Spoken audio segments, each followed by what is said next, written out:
Hello बच्चों, नमस्कार, सत श्री अकाल। मैं अजीम खान, मोशन मंच पर आपका फिर स्वागत है बच्चों। तो बेटे आज अपन एक बिल्कुल ही नया टॉपिक लेकर आए हैं और ये टॉपिक रहेगा हमारा प्रतिरक्षा यानी इम्यूनिटी। तो ये थोड़ा सा ध्यान से समझना है।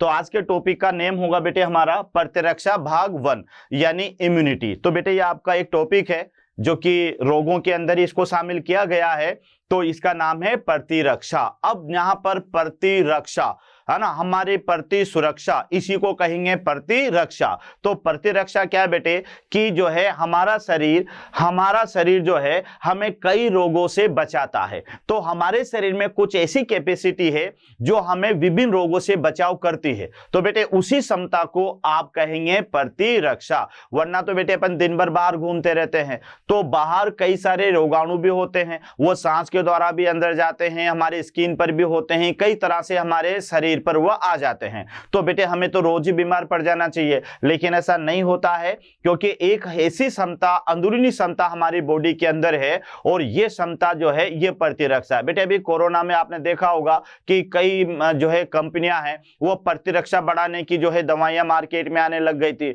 है ना, और ये खाओ इससे प्रतिरक्षा बढ़ेगी, ये खाओ इससे प्रतिरक्षा बढ़ेगी, यानी पूरा खेल प्रतिरक्षा यानी इम्यूनिटी पर आ गया था बेटे। तो इसका मतलब ये है कि जिसकी प्रतिरक्षा जितने ज्यादा मजबूत होगी वह व्यक्ति उतने ही ज्यादा रोगों से बच सकता है। और जिस दिन हमारे शरीर की प्रतिरक्षा कमजोर हो जाएगी उसी दिन क्या होगा बेटे, उसी दिन ये होगा कि हम बीमार पड़ जाएंगे। तो ये आपको याद रखना है। तो अब परिभाषा याद रह जाएगी ना। प्रतिरक्षा क्या है कि शरीर में मौजूद ऐसी क्षमता जो शरीर को विभिन्न रोगों से बचाती है।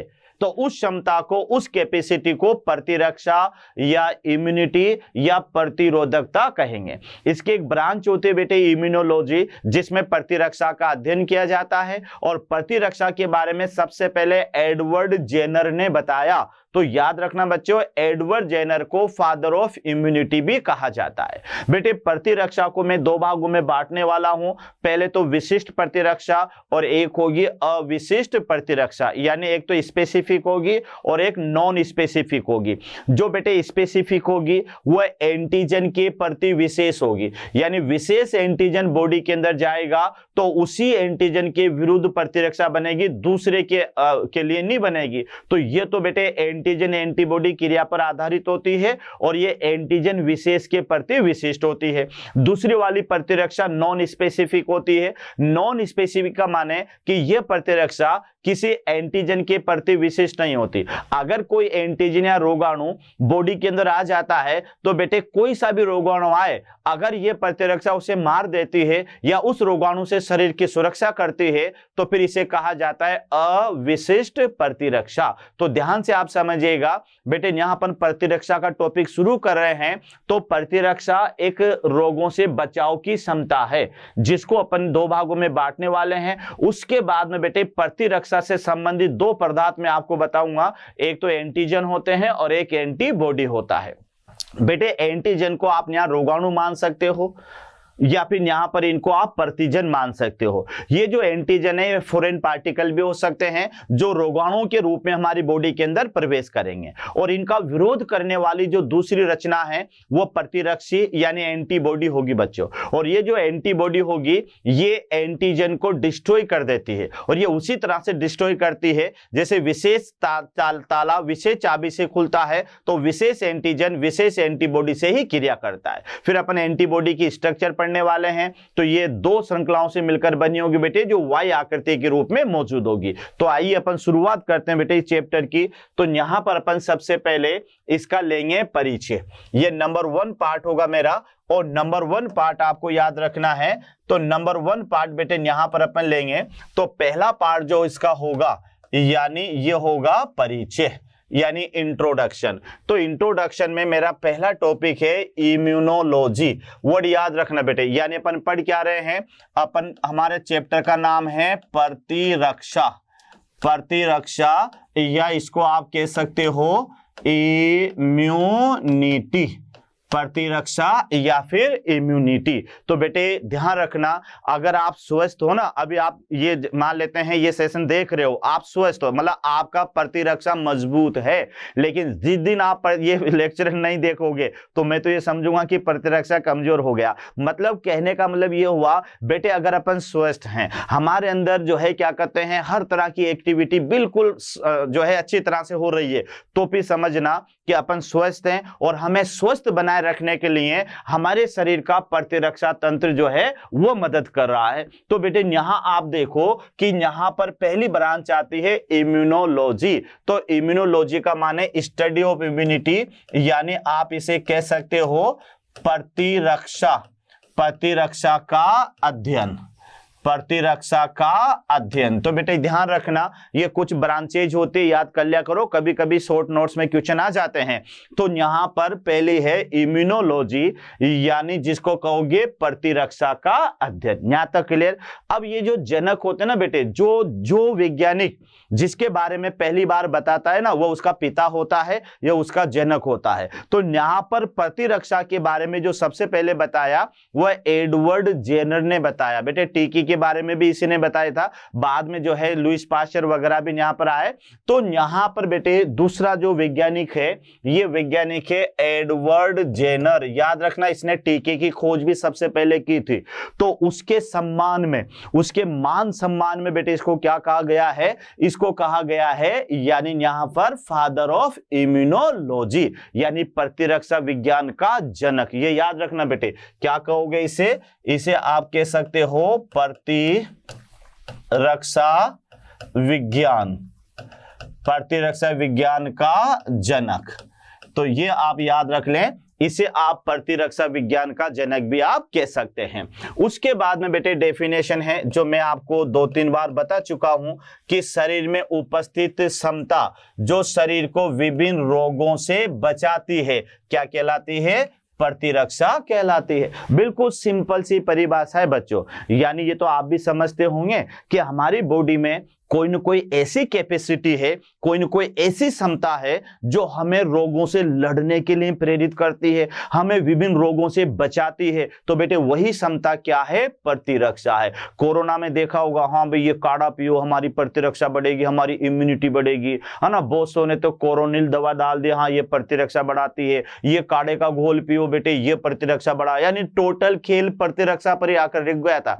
क्योंकि वही वाली बात होती है ना, जिसकी प्रतिरक्षा मजबूत यानी उसका शरीर मजबूत। तो बेटे याद रखना कि शरीर में मौजूद ऐसी क्षमता जो हमें या हमारे शरीर को विभिन्न रोगों से बचाती है, तो ऐसी क्षमता को आप क्या कहोगे, प्रतिरक्षा कहेंगे। तो सबसे पहले फर्स्ट ऑफ ऑल बेटे डेफिनेशन याद करा करो, ताकि कम से कम आपके दिमाग में यह बात तो बैठ जाए कि हाँ यार जिस टॉपिक को अपन पढ़ रहे हैं ना उसका समरी क्या है, वो है क्या चीज। तो जैसे आपके दिमाग में प्रतिरक्षा, अब क्या पढ़ना है अपन को बेटे, प्रतिरक्षा पढ़नी है। तो सबसे पहले तो प्रतिरक्षा के बारे में वन वर्ड तो याद कर लो कि प्रतिरक्षा का माने बचाव होता है बेटे। अब किससे बचाओ, तो रोगों से बचाओ। तो अब आपको याद हो गया कि हमारे शरीर में एक ऐसी क्षमता होती है जो हमें विभिन्न रोगों से बचाती है या विभिन्न रोगों से लड़ने की क्षमता देती है। तो बेटे वही क्षमता क्या है, प्रतिरक्षा है। इसकी एक शाखा होती है जिसको इम्यूनोलॉजी कहेंगे, यानी प्रतिरक्षा विज्ञान। बेटे हिंदी में क्या बोलेंगे, इम्यूनोलॉजी को प्रतिरक्षा विज्ञान। तो प्रतिरक्षा विज्ञान का माने जिसमें प्रतिरक्षा का अध्ययन किया जाता है। अब प्रतिरक्षा बेटे हमें या तो बेटे हमारे अंदर तो होती है, लेकिन अगर आर्टिफिशियल तरीके से लेंगे तो वैक्सीनेशन करवाना पड़ता है, और वैक्सीनेशन से भी हमारे शरीर में कई रोगों से प्रतिरक्षा उत्पन्न होती है। तो वैक्सीनेशन के बारे में सबसे पहले बताने वाला वैज्ञानिक था एडवर्ड जेनर। तो बेटे इसको मान और सम्मान के अंदर इसको प्रतिरक्षा विज्ञान का जनक कहा गया है। यहां तक क्लियर। फिर बेटे मैंने आपसे ये कहा था कि ये जो प्रतिरक्षा या प्रतिरोधकता, बात एक ही बेटे, तो ये 2 तरह की होती है। एक तो ऐसी होती है कि बेटे एंटीजन के प्रति विशिष्ट होगी। अगर जो एंटीजन बॉडी में आएगा अगर कोई एंटीबॉडी उसी को नष्ट करती, दूसरे एंटीजन को नष्ट नहीं करती, तो इसे तो विशिष्ट प्रतिरक्षा कहेंगे। और एक अविशिष्ट होती है बच्चों, जिसमें चाहे कैसा भी बॉडी के अंदर एंटीजन आ जाए, वहां पर हमारा शरीर उन सबको नष्ट कर देगा। तो ये जो प्रतिरक्षा है ये किसी एंटीजन के प्रति विशिष्ट नहीं है। तो फिर याद रखना, डेफिनेशन क्लियर होगी। और प्रतिरक्षा, ये प्रतिरक्षा बेटे दो प्रकार की होगी। तो पहली प्रतिरक्षा है स्पेशल इम्यूनिटी, यानी इसको हिंदी में क्या कहेंगे, इन्हें कहेंगे विशिष्ट प्रतिरक्षा। बेटे इसको हिंदी में याद कर लेना, इसको यहाँ कहा जाएगा विशिष्ट प्रतिरक्षा। तो जैसा नाम से लग रहा है ना बच्चों, विशिष्ट प्रतिरक्षा, तो यार याद कर लो विशिष्ट है। अरे किसके प्रति विशिष्ट है, तो एंटीजन के प्रति विशिष्ट है। और एंटीजन क्या है बेटे, रोगाणु है जो हमारी बॉडी के अंदर इंटर करते हैं, हमारी बॉडी के अंदर प्रवेश करते हैं, तो उन्हें कहा जाता है एंटीजन। तो आप यहां पर देख लें, यानी यहां पर आप देख लें बेटे स्पेशल इम्यूनिटी, यानी ये जो प्रतिरक्षा है एंटीजन के प्रति विशिष्ट प्रतिरक्षा, यानी एंटीजन के प्रति विशिष्ट प्रतिरक्षा। अब इसको क्या समझोगे कि इसमें एक विशेष एंटीबॉडी एक विशेष ही एंटीजन से क्रिया करेगी, उसके अलावा दूसरे एंटीजन से क्रिया नहीं करेगी। जैसे सपोज करो बेटे कि यहां पर किसी ने बीसीजी का टीका लगाया। अब बीसीजी का टीका किसके अगेंस्ट है, माइकोबैक्टीरियम ट्यूबरकुलोसिस के अगेंस्ट है ना। तो अब अगर बाय द वे फ्यूचर में उस व्यक्ति में कोई माइकोबैक्टीरियम ट्यूबरकुलोसिस का जीवाणु चला गया, तो इस टीके से जो एंटीबॉडी बनेगी वो उसे नष्ट करेगी। लेकिन अगर माइकोबैक्टीरियम के अलावा कोई बेटे टिटेनस का चला गया या कोई जो है अलग बीमारी का चला गया, तो बेटे वो जो एंटीबॉडी बीसीजी में बनी थी ना, वो और रोगाणुओं को नष्ट नहीं करेगी। तो इससे आप क्या समझे कि यहां पर विशेष एंटीबॉडी विशेष एंटीजन से ही क्रिया करके उसे नष्ट करेगी। तो फिर इसे आप क्या कहोगे, विशिष्ट प्रतिरक्षा, स्पेशल प्रतिरक्षा, स्पेसिफिक प्रतिरक्षा। तो यहां आप देख लें कि यहां पर स्पेशल या स्पेसिफिक प्रतिरक्षा यानी विशिष्ट प्रतिरक्षा। तो बेटे इसमें याद रखना, यह प्रतिरक्षा एंटीजन के प्रति क्या होती है, विशिष्ट होती है, यानी बेटे होती है स्पेसिफिक। इसको आप क्या बोल सकते हो, स्पेसिफिक भी आप कह सकते हो। इसका एग्जांपल दे रखा है एंटीजन एंटीबॉडी रिएक्शन। ये वैसी होती है बेटे, जैसे मैंने यहां पर लिखा लॉक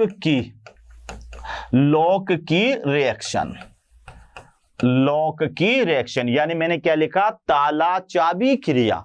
अब इससे क्या समझे यार, ताला चाबी तो सबके घरों में रहते हैं, लेकिन ये तो आपने देखा होगा ना कि विशेष कमरे का ताला विशेष चाबी से ही खुलता है। यानी ऐसा नहीं कि बाहर के गेट का ताला जो है वो बेटे उसी ताले से कि पड़ोसी का ताला भी खुल जाएगा, है ना। ऐसा तो नहीं ना, हमारा ताला हमारी चाबी से खुलेगा, पड़ोसी का ताला पड़ोसी की चाबी से खुलेगा। तो हमारी चाबी हमारे ताले के लिए विशिष्ट हुई ना। तो इसी तरह से बेटे एक विशेष एंटीजन होती है, वो विशेष एंटीबॉडी से ही क्रिया करके और जो है वह नष्ट की जाती है। तो इसे अपन कहेंगे विशिष्ट प्रतिरक्षा, यानी विशेष एंटीबॉडी के द्वारा विशेष एंटीजन को ही नष्ट किया जाता है। यहां तक क्लियर हो गया। उसके बाद में बच्चों आप देखो, इसका एग्जाम्पल है एंटीजन एंटीबॉडी क्रिया।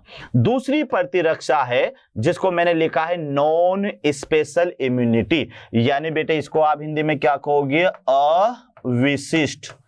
इसको हिंदी में याद कर लेना, अविशिष्ट प्रतिरक्षा।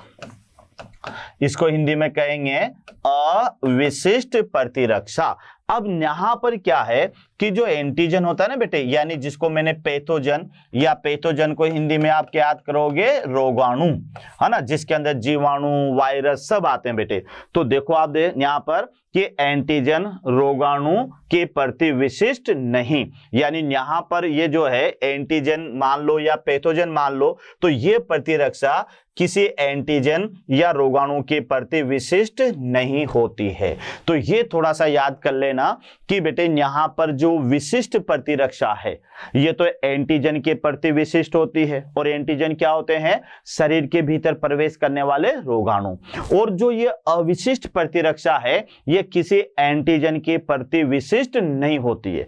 इनके सामने जो भी एंटीजन आएगा, चाहे वो कैसा भी रोगाणु आए, ये प्रतिरक्षा बेटे उसको डिस्ट्रॉय कर देगी। ये नहीं देखेगी कि कौन सा एंटीजन है कौन सा नहीं है। तो ये जो अविशिष्ट प्रतिरक्षा है ये किसी भी एंटीजन के प्रति विशिष्ट नहीं होती है।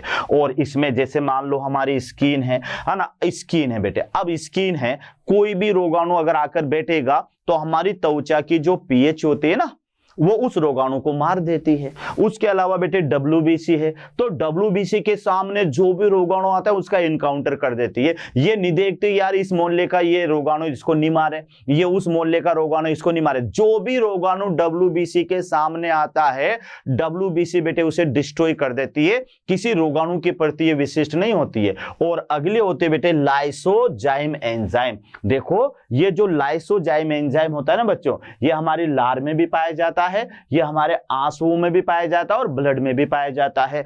अब लार में मान लो कोई सा भी जीवाणु आ गया तो ये लाइसोजाइम ये नहीं सोचेगा यार मैं इसको तो मारूं इसको नहीं मारूं, इसके सामने जो भी एंटीजन आएगा, जो भी रोगाणु आएगा उसको डिस्ट्रॉय करेगा। तो कहने का मतलब हमारी त्वचा, WBC और बेटे लाइसोजाइम एंजाइम, ये एंजाइम किसी एंटीजन के प्रति विशिष्ट नहीं होते हैं, किसी रोगाणु के प्रति विशिष्ट नहीं होते हैं। ये तो क्या होते हैं कि जो भी इनके सामने रोगाणु आता है ना उन सब रोगाणुओं को ये नष्ट कर देते हैं। तो बेटे पहली टॉपिक पर आपको याद रखना है प्रतिरक्षा का परिचय।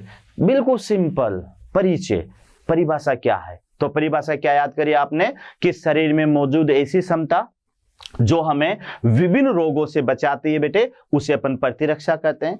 प्रतिरक्षा का अध्ययन क्या याद हुआ? प्रतिरक्षा विज्ञान, जिसको इम्यूनोलॉजी कहते हैं। इसका जनक कौन है? तो एडवर्ड जेनर है। कितने प्रकार की होती है बेटे प्रतिरक्षा? 2, विशिष्ट और इसका क्लासिफिकेशन तो आगे पढ़ेंगे, जिसमें जन्मजात प्रतिरक्षा, अर्जित प्रतिरक्षा, ये तो बेटे आगे आएगा। ये क्लासिफिकेशन ऑफ द इम्यूनिटी है।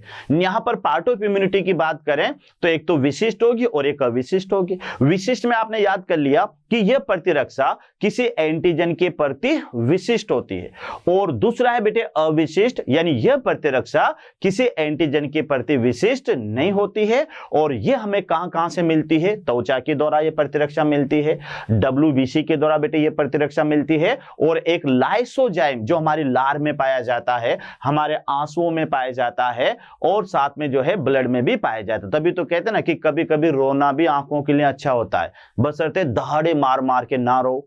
कैसे कि रोएंगे बेटे तो आंसू निकलेंगे, आंसू निकलेंगे तो वो कोर्निया पर फैलेंगे, और जब कोर्निया पर फैलेंगे तो वहां पर मौजूद सूक्ष्म जीवों को वो नष्ट कर देंगे, क्योंकि उसके अंदर लाइसोजाइम एंजाइम होता है। फर्स्ट ऑफ ऑल जब फूड अपन जो है मुख गुहा में भरते हैं तो बेटे पता नहीं सब्जियां धुली हुई भी है या नहीं है, तो लेकिन प्राकृतिक रूप से हमारा ये जो लाइसोजाइम एंजाइम होता है ये बेटे क्या करता है, उसको जो है डिस्ट्रॉय कर देता है फूड के माध्यम से जो जीवाणु वहां पर आए हैं। तो इस तरह से ये प्रतिरक्षा के 2 प्रकार। अब मैं आपको बताने वाला हूं बेटे प्रतिरक्षा से संबंधित रासायनिक पदार्थ। तो मैंने आपसे क्या कहा कि 2 प्रकार के रासायनिक पदार्थ हैं जो प्रतिरक्षा से संबंधित है। पहला कौन सा है बच्चों?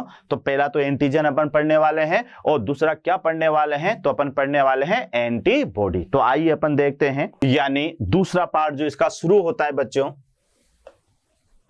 और ये होगा प्रतिरक्षा से संबंधित पदार्थ। तो प्रतिरक्षा से संबंधित पदार्थ में पहला पदार्थ मैं यहां पर ले रहा हूं एंटीजन, या फिर बेटे इसको आप हिंदी में याद कर लेना प्रतिजन। ये जरूर याद करना, एंटीजन और एंटीबॉडी, ये प्रतिरक्षा से संबंधित 2 प्रकार के रासायनिक पदार्थ आपको याद करना है। तो पहला तो आपको एंटीजन याद करना है, और दूसरा क्या याद करना है बेटे, यानी इसका हिंदी नाम प्रतिजन।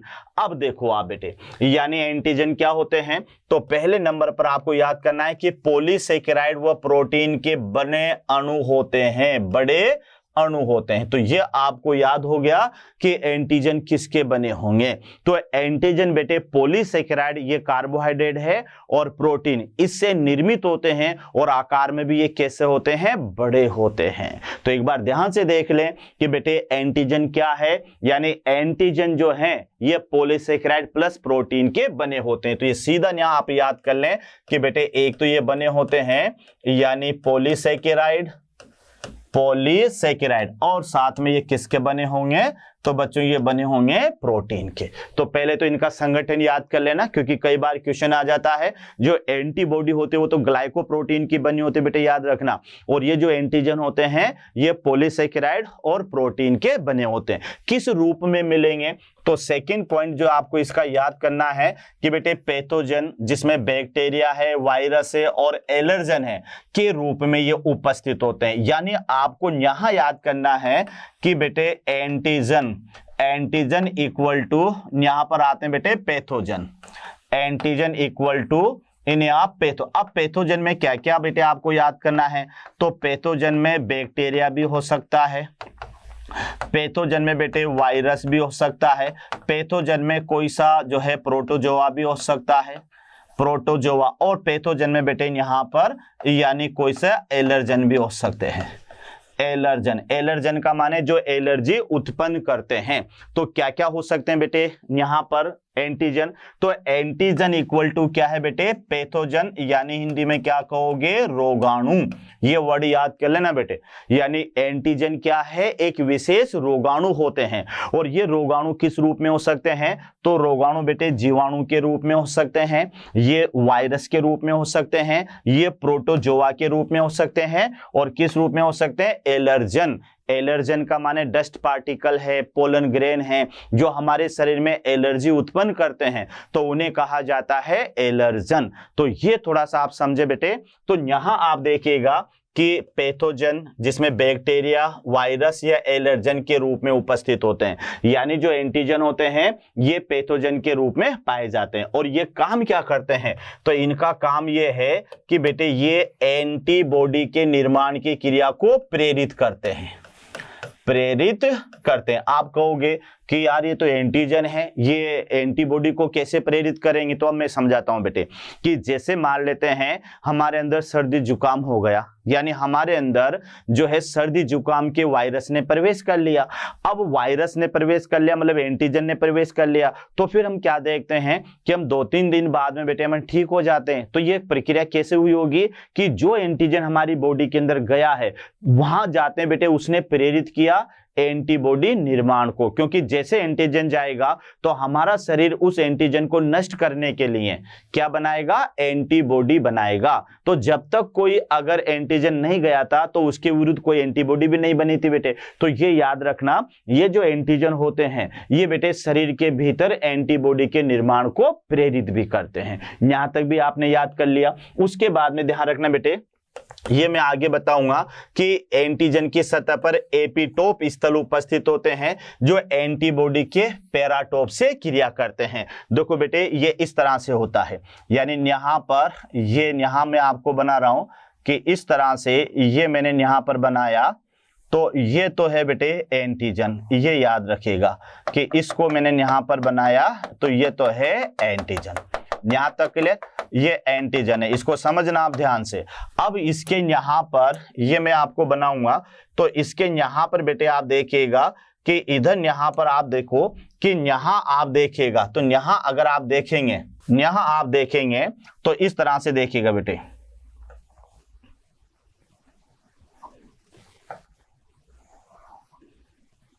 ये है, यानी यहां आप देखिएगा, ये मान लेते हैं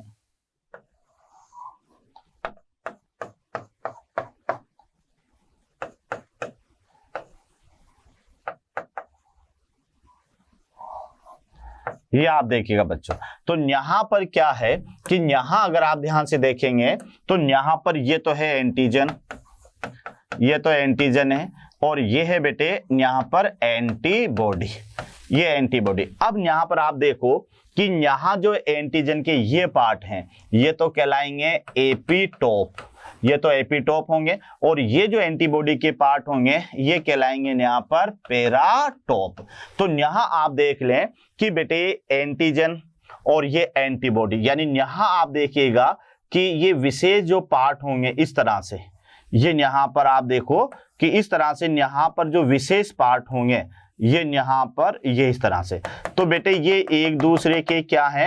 एक दूसरे के यहां पर ये समान होते हैं, एक दूसरे में फिक्स होते हैं। तो ये वर्ड याद करना, एंटीजन का जो एपिटोप है, ये वाला बेटे, ये वाला एपिटोप, ये एंटीबॉडी के पैराटोप से क्रिया करते हैं। तो ये आगे जब एंटीजन एंटीबॉडी रिएक्शन पढ़ेंगे तो वहां पर आपको ये दो वर्ड याद करना है बेटे कि ये तो एंटीजन है और एंटीबॉडी के जिस स्थान से जुड़ता है ना, वह स्थान एंटीजन बाइंडिंग साइट कहलाती है। तो जो एंटीजन है उसके उभार तो कहलाते हैं एपिटोप, और ये एंटीबॉडी के जिस खांचों में फिट होते हैं ना बेटे, वह कहलाते हैं पैराटोप। तो जब तक एपिटोप और पैराटोप आपस में जो है क्या कहते हैं समावेशित नहीं होंगे, तो बेटे ये आपस में एंटीजन एंटीबॉडी क्रिया भी नहीं करती। और यही कारण है कि विशेष एपिटोप विशेष पैराटोप से क्रिया करता है। तो अपन ये कहते हैं ना कि एक विशेष एंटीजन विशेष एंटीबॉडी से क्रिया करता है। कारण क्या है, जिस तरह से एंजाइम पर सक्रिय स्थल पाए जाते हैं ना बेटे सबस्ट्रेट के अनुसार, उसी तरह से आपको याद रखना है कि एंटीबॉडी की सतह पर जो पैराटोप होते हैं वह इस तरह से एंटीजन की सतह के एपिटोप के समान होते हैं। तो यहां ये वर्ड याद करना कि एंटीजन की सतह पर क्या पाए जाते हैं, एपिटोप, जो एंटीबॉडी के पैराटोप से क्रिया करते हैं। मतलब दो वर्ड याद करना है बेटे, एपिटोप तो किससे संबंधित है, एंटीजन से, और ये पैराटोप किससे संबंधित है, एंटीबॉडी से। तो ये यहां पर पहला मटेरियल पूरा हो गया हमारे पास में, यानी एंटीजन। तो बच्चों यहां ध्यान से देख लें आप कि एंटीजन, तो एंटीजन क्या है, पॉलीसेकेराइड और प्रोटीन से बना रासायनिक पदार्थ है। ये किस रूप में मिलेगा आपको, पैथोजन या रोगाणु के रूप में मिलेगा। ये बॉडी में एंटीबॉडी के निर्माण को प्रेरित करता है, क्योंकि जैसे ही कोई एंटीजन बॉडी के अंदर जाएगा तो हमारा शरीर उस एंटीजन के विरुद्ध क्या बनाएगा, एंटीबॉडी बनाएगा। बेटे एंटीजन की सतह पर और एंटीबॉडी की सतह पर विशेष स्थल होते हैं जिसके आधार पर ये एक दूसरे से क्रिया करते हैं। तो एंटीजन की सतह पर जो होता है वो तो एपिटोप कहलाता है, और एंटीबॉडी की सतह पर होता है ये पैराटोप कहलाता है। तो आपको तो ये तो सुना होगा कि विशेष एंटीबॉडी विशेष एंटीजन से क्रिया करती है, या विशेष एंजाइम विशेष सबस्ट्रेट से ही क्रिया करता है। इसका कारण क्या है, इसका कारण ये है बेटे एपिटोप और पैराटोप। तो एपिटोप तो एंटीजन से संबंधित है और पैराटोप जो किससे संबंधित है, यानी एंटीबॉडी से। यहां तक क्लियर। अब अपन आगे चलते हैं बेटे, ये तो एंटीजन था, अब अपन आगे बढ़ते हैं, यानी अगला जो रासायनिक पदार्थ है, यानी दूसरे नंबर का जो रासायनिक पदार्थ है, और ये रासायनिक पदार्थ है एंटीबॉडी यानी प्रतिरक्षी, एंटीबॉडी यानी प्रतिरक्षी। तो पहले बेटे मैं इसकी संरचना, इसका डायग्राम बना देता हूं, इसको आप थोड़ा सा ध्यान से समझना। तो डायग्राम अपन यहां पर चलते हैं, तो डायग्राम में इस तरह से देखेंगे बच्चों,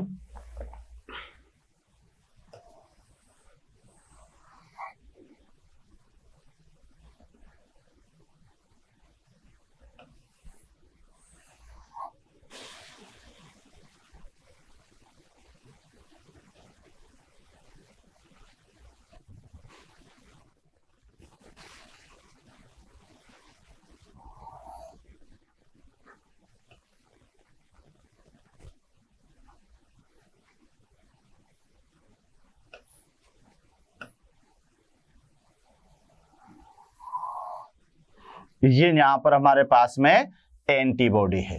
अब एंटीबॉडी में भी यहां तक का जो पार्ट है जिसको मैं डॉट डॉट से बना रहा हूं, ये चेंजेबल पार्ट होगा बेटे। तो ये वाला जो पार्ट होगा ये तो वेरिएबल पार्ट होगा, और ये वाला जो पार्ट में बना रहा हूं यहां से, ये पूरा का पूरा जो पार्ट होगा ये पार्ट होगा बेटे यानी कांस्टेंट पार्ट, जिसको मैं कहूंगा सीपी। उसी तरह से यहां पर आप देख सकते हैं कि ये यहां तक जो मैंने पार्ट बनाया इसको मैं डॉट डॉट से बना रहा हूं।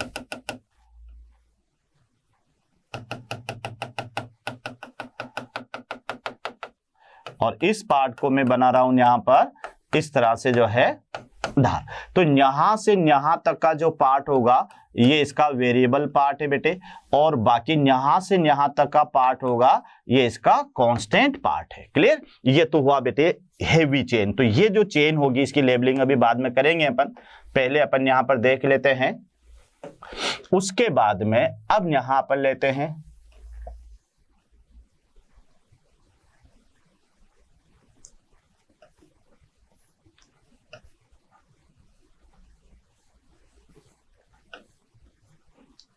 यहां देख लीजिएगा, यहां पर भी बेटे मैं इसको इस तरह से डॉट डॉट ये छोटी चेन है और इसको मैं लाइट बना रहा हूं। तो इसका यहां से यहां तक का पार्ट तो ये वीपी होगा, वेरिएबल पार्ट, और ये वाला पार्ट इसका सीपी होगा। इसी तरह से यहां पर मैं ले रहा हूं बच्चों, पहले मैं यहां पर ये बना देता हूं, यानी ये कोई एंटीबॉडी है।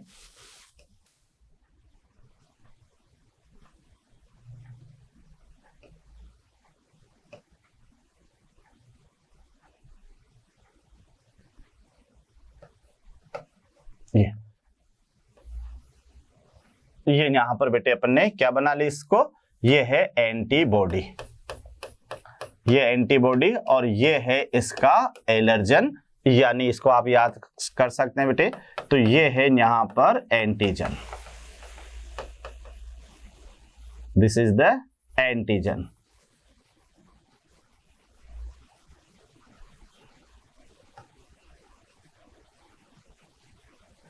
और यहां पर आप देखिएगा कि ये जो एंटीजन के बेटे में बना रहा हूं ना, ये एपिटोप, ये एपिटोप यानी ये एंटीबॉडी के पैराटोप के समान होंगे।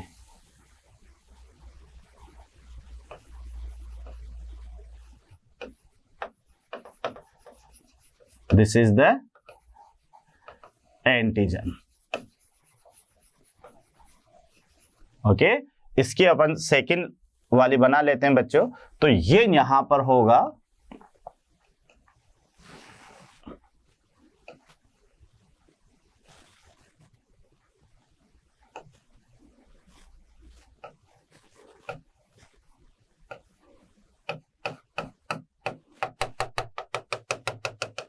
ओके, ये डायग्राम हमारा यहां पर बन चुका है। ओके, अब यहां पर इसकी लेबलिंग अपन देखते हैं। तो लेबलिंग में यहां पर आप देखेंगे, तो इसको थोड़ा सा मैं और क्लियर कर देता हूं।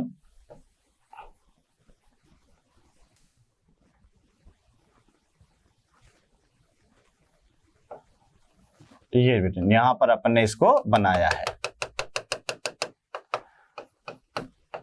ये ओके। तो अब यहां पर इसकी लेबलिंग आप देखिएगा, इसमें बेटे यहां पर ये सल्फाइड बॉन्ड भी होंगे, इसमें यहां पर ये डाइसल्फाइड बॉन्ड भी होंगे, ये आपको यहां पर बनाना है।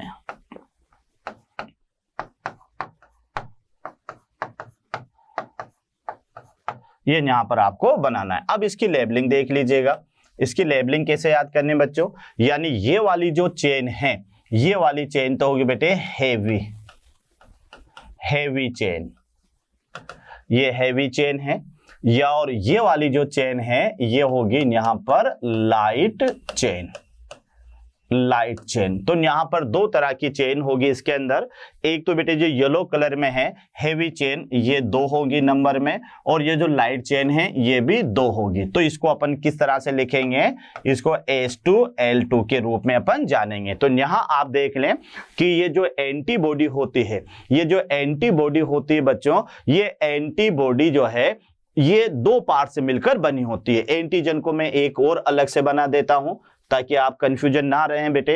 ये एंटीजन है, इसको मैं थोड़ा सा ध्यान से बना देता हूं कि ये यहां पर ये एंटीजन है। अब एंटीजन में इस तरह से ये पार्ट होते हैं, ये पार्ट होते हैं जो आपको याद रखना है।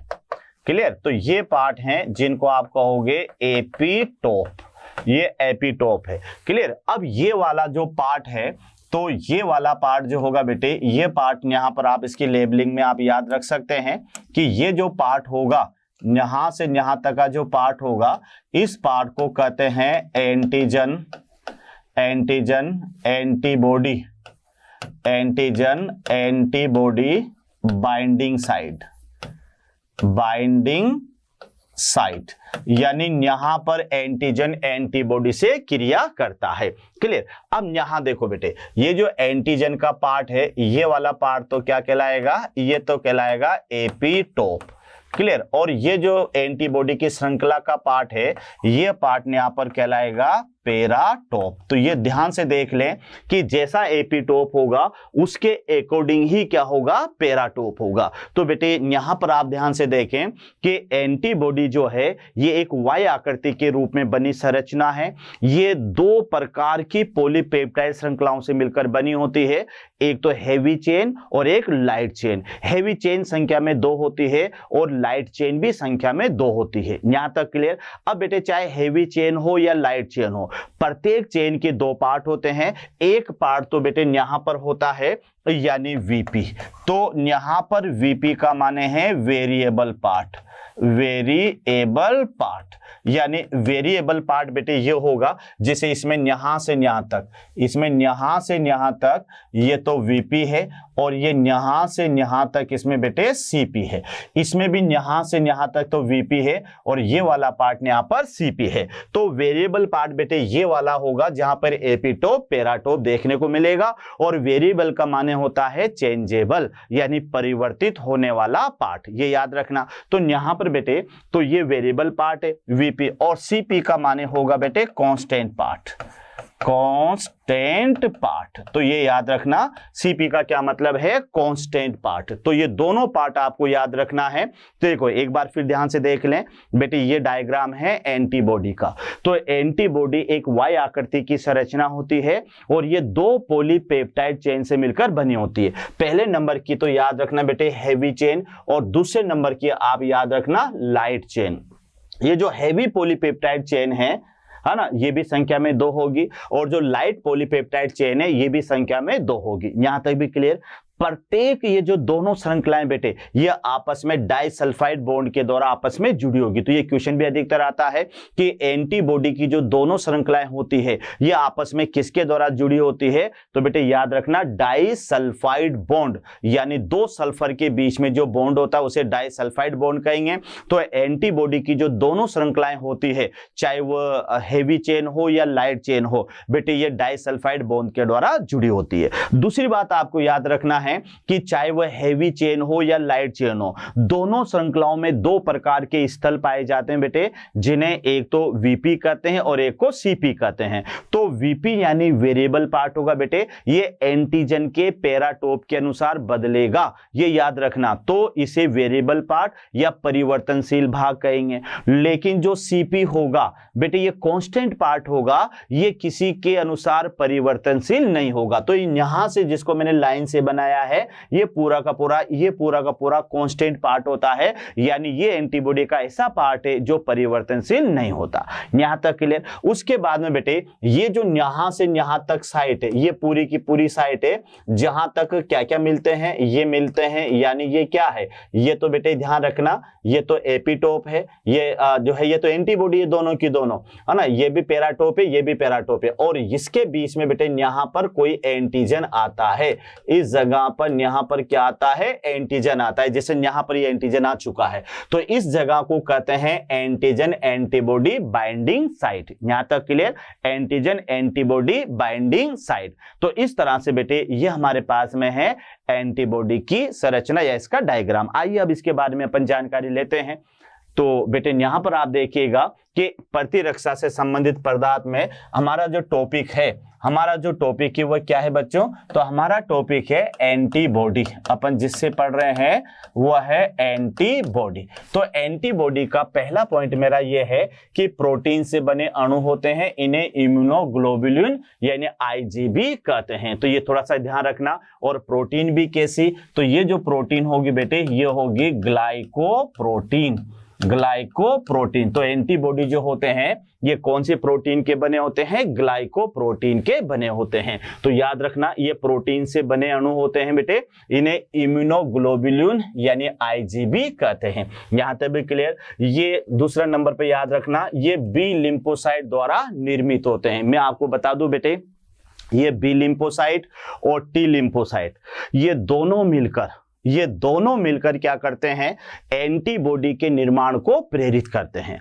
अब टी लिम्फोसाइट तो क्या करती है, बी लिम्फोसाइट को प्रेरित करती है, और बी लिम्फोसाइट जो है एंटीबॉडी के निर्माण को प्रेरित करती है। तो एंटीबॉडी जो होती है ये प्रोटीन से बने एक अणु होते हैं जिन्हें इम्यूनोग्लोबुलिन भी कहते हैं, इतना याद रखना। और प्रोटीन भी कौन सी बेटे, ग्लाइकोप्रोटीन। और एंटीबॉडी के निर्माण को कौन करता है, तो याद रखना बी लिम्फोसाइट।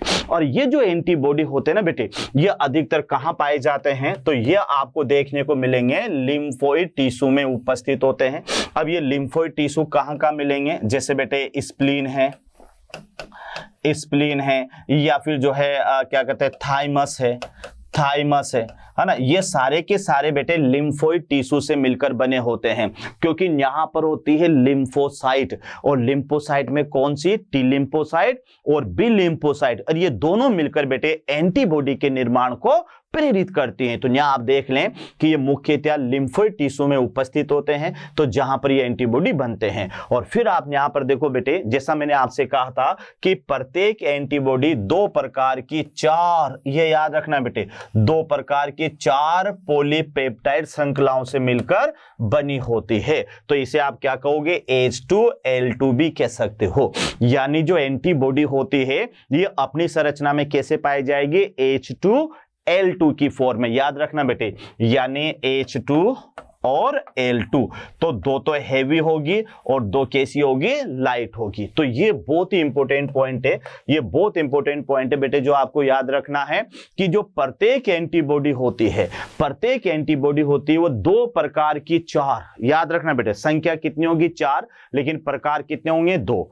एक तो बेटे ज्यादा अमीनो एसिड से मिलकर बनी होती है, लगभग 440 के लगभग, उसे बेटे हैवी चेन कहेंगे, और एक 220 के अमीनो एसिड के लगभग बनी होते, उसे लाइट चेन कहेंगे।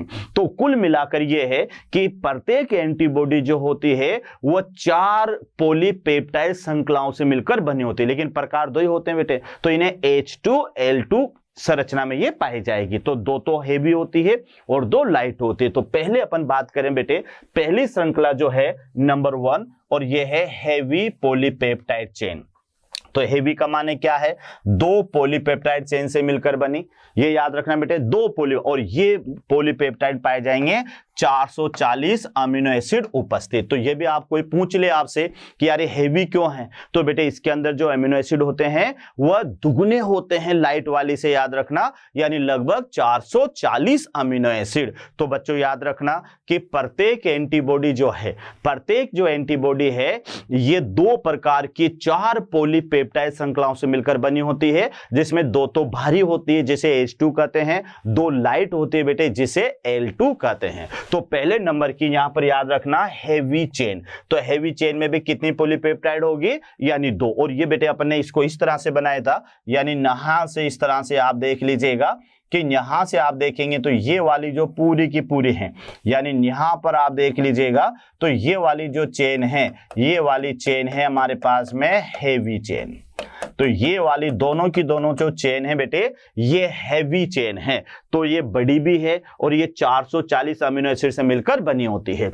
दूसरी चेन जो आप यहां पर देख रहे हैं वो लाइट चेन है। तो लाइट चेन बेटे ये यहां से यहां तक होगी, ये इस तरह से यहां पर आप देख लीजिएगा कि ये लाइट चेन है। तो आप यहां पर आप देखें कि ये लाइट चेन है। तो लाइट चेन बेटे एक तो छोटी भी होती है, याद रखना, और इसमें मात्र केवल 220 अमीनो एसिड ही पाए जाते हैं। तो बच्चों याद रह जाएगा कि जो एंटीबॉडी है ये एक प्रकार की ग्लाइकोप्रोटीन है, इतना आपको याद रखना है।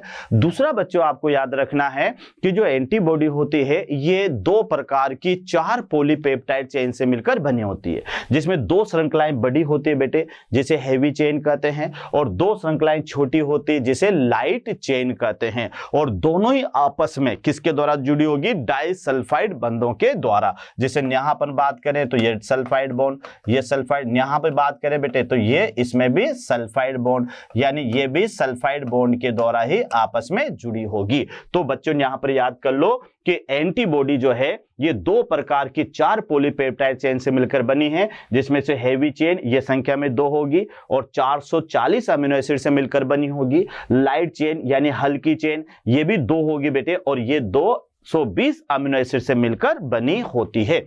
आगे अपन देखते हैं तो बेटे दोनों पॉलीपेप्टाइड चेन Y आकृति में स्थित, ये क्वेश्चन भी कई बार आता है कि एंटीबॉडी की जो शेप होती है वह शेप इस तरह से होती है बेटे, यानी यहां पर आपने बनाया तो ये शेप कैसे बोल रही है, Y आकृति में, तथा किसके द्वारा जुड़ी होती है, डाई सल्फाइड बॉन्ड के द्वारा जुड़ी होती है। अब देखो एक एक पॉइंट आपको याद करना है, यानी यहां पर आपको याद करना है कि जो दोनों चेन हैं वो Y आकृति के रूप में प्रेजेंट होती है और दोनों श्रृंखलाएं आपस में डाइसल्फाइड बॉन्ड के द्वारा जुड़ी होती है, जो मैं आगे आपको बता चुका हूं। यहां तक आपको याद करना है। फिर यहां पर आप देखिएगा बेटे कि आपस में डाइसल्फाइड के द्वारा जुड़ी होती है और ये यहां पर दोनों पॉलीपेप्टाइड चेन पर दो क्षेत्र उपस्थित होते हैं। तो इसमें पहला क्षेत्र तो मेरा है कांस्टेंट पार्ट यानी स्थिर भाग, इसको आप क्या कह सकते हो बेटे, स्थिर भाग। मतलब ये भाग जो है संरचना में हमेशा समान रहेगा और ये भाग परिवर्तनशील नहीं होगा,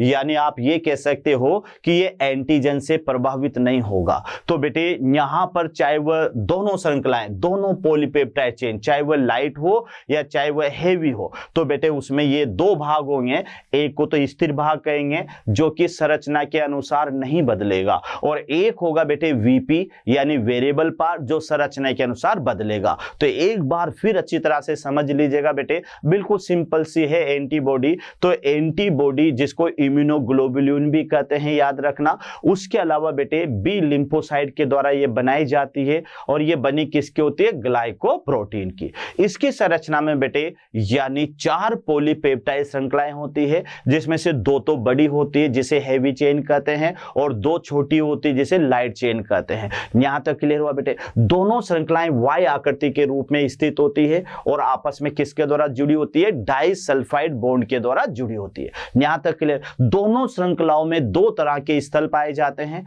एक तो परिवर्तनशील होता है और एक अपरिवर्तनशील होता है। बेटे जहां पर एंटीजन जुड़ता है ना, तो वह एंटीजन के अनुसार बदलते रहते हैं इसके पार्ट, है ना, जिसे पैराटोप कहते हैं। तो बेटे ध्यान रखिएगा कि जो एंटीजन के अनुसार बदलते रहते हैं वो तो वीपी होगा, और जो इसका भाग स्थिर रहता है जो एंटीजन के अनुसार नहीं बदलता वह सीपी होता है, यानी कांस्टेंट पार्ट होता है। तो इसका पहला पार्ट तो है बेटे कांस्टेंट पार्ट, जो कि संरचना में हमेशा समान रहेंगे और ये परिवर्तनशील नहीं होंगे। लेकिन अगला पार्ट जो इसका देखोगे तो अगला पार्ट इसका होता है बेटे, यानी दूसरा पार्ट जो होता है ये वेरिएबल पार्ट होता है, यानी परिवर्तनशील। क्योंकि वीपी का माने वेरिएबल है। तो यहां बेटे आपने बनाया था, यानी इस तरह से ये पार्ट होता है। ये यहां पर मैं बना रहा हूं तो इस तरह से आप देख लीजिएगा कि इसका ये पार्ट होता है। तो ये एंटीबॉडी का पार्ट है, ये मान लेते हैं ये एंटीबॉडी बेटे। तो यहां पर आप देख लीजिएगा कि ये जो पार्ट है इसका, ये वाला पार्ट, तो ये वाला पार्ट वैसे क्या कहलाएगा, ये कहलाएगा पैराटोप। और ये किसके अनुसार बदलेगा, जैसा अभी यहां पर है। अगली एंटीबॉडी में बात करेंगे बेटे तो किसी के अंदर ये इस तरह से भी हो सकता है, ये इस तरह से भी हो सकता है, यानी जैसा एंटीजन आएगा वैसा ही बेटे ये पार्ट हो सकता है ना। तो ये अभी ऐसा है, अभी अगली में बेटे और दूसरी भी तरह भी हो सकता है। तो यहां आप देख लें कि जो वेरिएबल पार्ट है यह परिवर्तनशील भाग है और इस भाग पर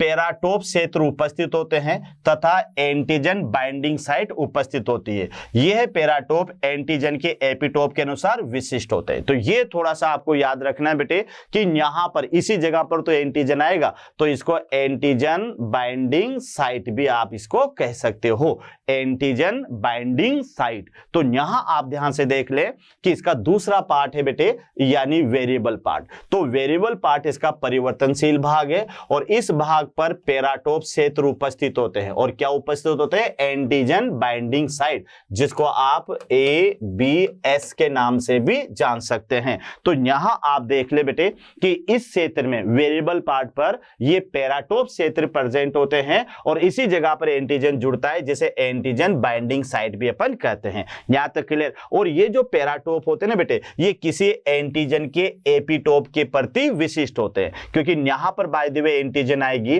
तो उसका एंटीजन वाला पार्ट इस तरह से होगा। यहां पर बेटे एंटीजन आएगी तो उसका एंटीजन वाला पार्ट इस तरह से होगा। तो यहां आप देख लीजिएगा, जैसे ये एंटीजन है तो यहां पर एंटीजन वाला पार्ट ऐसा है। तो ये जो पैराटोप है ना, ये एंटीजन के एपिटोप के अनुसार विशिष्ट होंगे। क्लियर। और अब यहां पर देख लीजिएगा कि एंटीबॉडी का विशेष पैराटोप एंटीजन के विशेष एपिटोप से क्रिया करते हैं और इसे एंटीजन एंटीबॉडी रिएक्शन या लॉक की थ्योरी भी कहते हैं। तो ये इस बेस पर कार्य करते हैं बच्चों, याद रखना। यानी कैसे कि एंटीबॉडी का जो विशेष पैराटोप होगा वह एंटीजन के विशेष एपिटोप से ही क्रिया करेगा और इसी को एंटीजन एंटीबॉडी रिएक्शन या फिर इसे एंजाइम की रिएक्शन या इसे एंजाइम सबस्ट्रेट रिएक्शन भी कहा जाता है। तो ये थोड़ा सा आप इसको समझना है कि बेटे ये संरचना थी आपके पास में किसकी, यानी एंटीबॉडी की। तो एक बार मैं रिपीट कर दूं बेटे, ध्यान से समझ लीजिएगा। डायग्राम आप एक बार अच्छी तरह से हाथ से बनाना,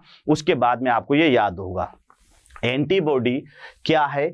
एक प्रकार का जो है प्रोटीन है जो बी लिम्फोसाइट के द्वारा बनाई जाती है और एंटीबॉडी जो है वह एंटीजन के प्रति विशिष्ट भी होती है। इतना आपको याद रखना है। प्रत्येक एंटीबॉडी 4 पॉलीपेप्टाइड श्रृंखलाओं से मिलकर बनी होती है। 2 बड़ी होती है बेटे जिसे हेवी चेन कहते हैं, 2 छोटी होती है जिसे लाइट चेन कहते हैं। यहां तक भी क्लियर। दोनों श्रृंखलाएं बेटे वाई आकृति में मौजूद होती है और डाइसल्फाइड बॉन्ड के द्वारा जुड़ी होती है। यहां तक भी क्लियर हो गया। उसके बाद में बेटे कि ये जो दोनों श्रृंखलाएं हैं, चाहे वो लाइट चेन हो या हेवी चेन हो, इनमें 2 स्थल पाए जाते हैं। पहला तो कांस्टेंट स्थल होता है बेटे जिसे सीपी कहते हैं और ये किसी भी एंटीजन के अनुसार नहीं बदलता है। दूसरा पार्ट बेटे वीपी होता है, वेरिएबल पार्ट होता है जो एंटीजन के अनुसार बदलता है और इसी स्थान पर एंटीजन आकर जुड़ता है। तो बेटे यहां पर जो एंटीबॉडी होते हैं ना, उस पर एंटीजन के अनुसार विशेष स्थल पाए जाते हैं जिन्हें पैराटोप कहते हैं और यहीं पर बेटे एंटीजन के जुड़ने का स्थान होता है तो उसे एंटीजन बाइंडिंग साइट भी कहते हैं। यहां तक क्लियर। अब ये जो वेरिएबल पार्ट के जो पैराटोप होते हैं ये बेटे एंटीजन के एपिटोप के अनुसार होते हैं और उनके अनुसार विशिष्ट होते हैं। यानी विशेष पैराटोप वाली एंटीबॉडी विशेष एपिटोप वाली एंटीजन से ही क्रिया करेगी, अन्यथा दूसरे एंटीजन से क्रिया नहीं करेगी। जिस तरह से विशेष ताला विशेष चाबी से खुलता है, विशेष सबस्ट्रेट विशेष एंजाइम से क्रिया करता है, उसी तरह से विशेष एंटीबॉडी विशेष एंटीजन से क्रिया करेगी और इस क्रिया को एंटीजन एंटीबॉडी रिएक्शन कहते हैं। तो ये था बेटे हमारे पास में यानी वेरिएबल पार्ट। यहां तक क्लियर? ओके। तो बेटे अब इसका जो नेक्स्ट पार्ट है यानी टाइप ऑफ एंटीबॉडी क्या होती है, इसको अपन नेक्स्ट लेक्चर में स्टडी करेंगे। तो बेटे ये आज का हमारा टॉपिक था यानी प्रतिरक्षा। तो बेटे प्रतिरक्षा को मैंने केवल 2 ही पार्ट में भी पूरा किया है। एक तो मेरा इंट्रोडक्शन हुआ है और दूसरा हुआ है बेटे मेरे पास में यानी प्रतिरक्षा से संबंधित पदार्थ। तो प्रतिरक्षा से संबंधित पदार्थ में एक तो अपन ने बेटे एंटीजन को पढ़ा और दूसरा अपन ने एंटीबॉडी को पढ़ा। टाइप ऑफ एंटीबॉडी क्या है और प्रतिरक्षा क्या है, इसको अपन नेक्स्ट लेक्चर में आगे डिस्कस करेंगे। तो बेटे मोशन मंच की ओर से आपको एक बार फिर बहुत बहुत धन्यवाद, है ना। खुश रहो, अच्छा पढ़ो और अच्छा रहो बेटे। Okay, thank you. आशा करता हूं हमारे टॉप एजुकेटर का यह लेक्चर आपको पसंद आया होगा। अगर पसंद आया है तो वीडियो को लाइक करिए, चैनल को सब्सक्राइब करिए और शेयर भी करिए, क्योंकि ज्ञान बांटने से बढ़ता है और सही बताऊं तो पुण्य भी मिलता है। मुझे सुनने के लिए बहुत बहुत धन्यवाद। Thank you.